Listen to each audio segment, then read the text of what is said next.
of ritualistic child abuse. Witchcraft. They would sacrifice animals. Does it make you want to hate murder, or does it make you want to do murder? Let's explore the darkness of mankind, one crime at a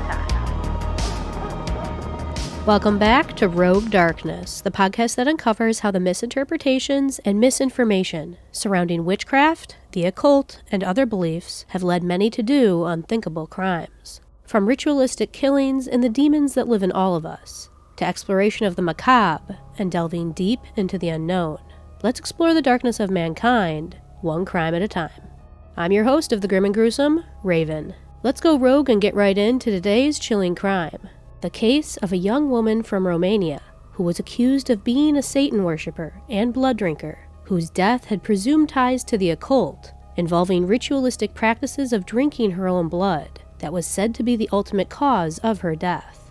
So with what may seem like a work of vampiric fiction, let's delve into the case of the infamous Loana the Bloodthirster. But first, let's start off from the very beginning.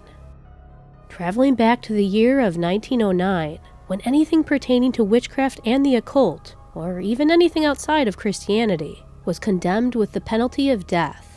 A pair of ministers reportedly accused a 27-year-old woman of the Romanian city, Timisoara, of not only being a witch for her devout involvement in Zoroastrianism, but they even rumored that she had killed and drank the blood of several local children, building a fear of her based solely off of her involvement in a religion that was different than their own.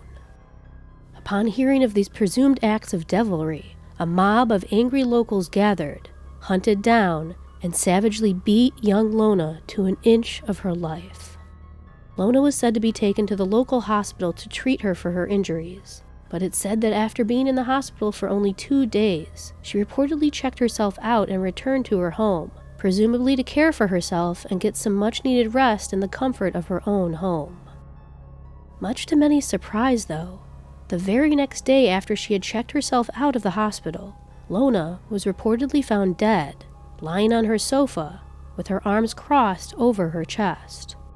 When local authorities came to her home to investigate the scene, they were shocked to find that it looked like Loana had performed a crude satanic ritual the night prior, with an altar next to the sofa she was lying on, adorned with occult symbols, ritualistic herbs, and pagan statues.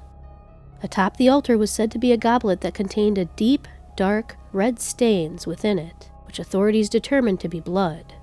It wasn't just any blood, though, either. Instead, it was concluded to be Loana's own blood, with which she drank on the night of her hospital checkout. Upon seeing the blood-stained goblet, authorities proceeded to inspect Loana's corpse at the scene for any additional clues as to what may have caused her passing, and they noted that although she was fully clothed upon inspection, they saw several cuts all over her arms and legs, indicating self-harm as a means to obtain the blood that was within the goblet. Loana's body was then taken to the morgue for an official autopsy, and the medical examiner there reportedly stated that she had died from a combination of blood loss and internal shock from ingesting massive quantities of blood that then ultimately triggered cardiac arrest. Through drinking her own blood in an assumed ritual, Loana ultimately died of a provoked heart attack. By cutting her own body, draining herself of her blood, and then catching the blood in a goblet to be drank, after repetition of these acts, Loana was believed to have committed ritualistic suicide. As was common back then, postmortem pictures were often taken of the dead, and there is such an image of Loana herself that was taken at the scene of her death, which shows her deceased body on the sofa. The photo has a rather eerie feel to it, as if she is not dead, but instead sleeping peacefully on the sofa.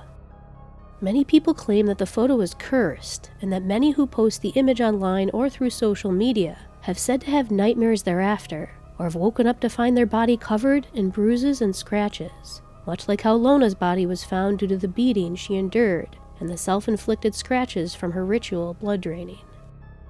To add a twist to the seemingly grim tale, the actual validity of such a story revolving around the photo is very much debated to this day.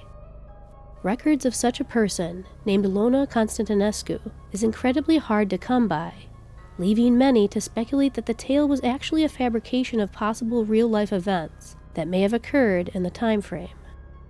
Another common point that skeptics of the story point out is that on the postmortem photo of the presumed Loana, the lady within the photo clearly does not look like someone who had been brutally beaten a few days prior. Rather, as mentioned, it looks like a young woman who is peacefully sleeping on a sofa. The actual name and story of Loana the Bloodthirster can, at the time, be traced back to an anonymously written poem by an author only known as Unholy. The title of the poem being called Loana the Bloodthirster. The poem recounts the horrific story of Loana's beating and unfortunate death, yet the validity of such a person actually existing is still very much unknown. The poem goes as follows. Loana Constantinescu died in the autumn of 1909. Her cause of death? Ritual suicide, by purposeful ingesting of large quantities of her own blood. Stated and concluded the official autopsy and coroner's reports. Timișoara, Romania, October 23. She called it the Communion of the Saints. 27-year-old Loana was laid to rest in a private ceremony. She was known to many throughout the township of Timișoara in western Romania as a witch and an idolater. Many feared her. Many knew the stories of alleged hemoingestion and unknown strigwequa in the wood.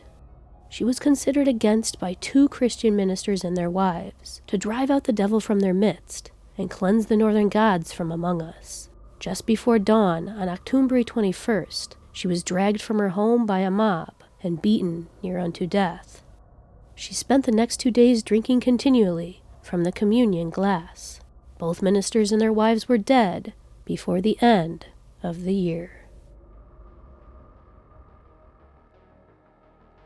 So that, my friends, was the chilling and heavily debated case of Loana the Bloodthirster, and how the fear of pagan religions outside of their Christian teachings led a pair of ministers to rally up the townspeople who brought on a horrific fate to a young Romanian woman.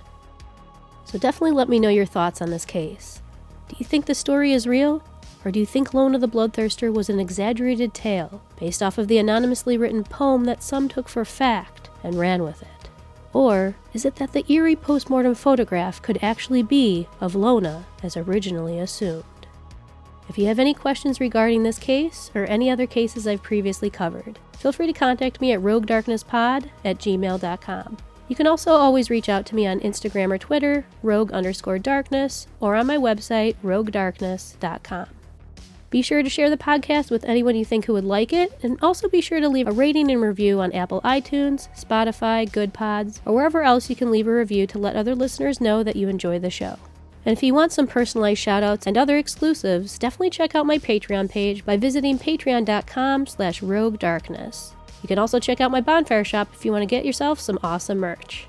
As always, all the links for everything discussed in my episodes are down in the description box of every episode. And with that said, that concludes this week's episode of Rogue Darkness. The darkness is all around us, and I can confidently say that reality truly is more terrifying than fiction. Until next time.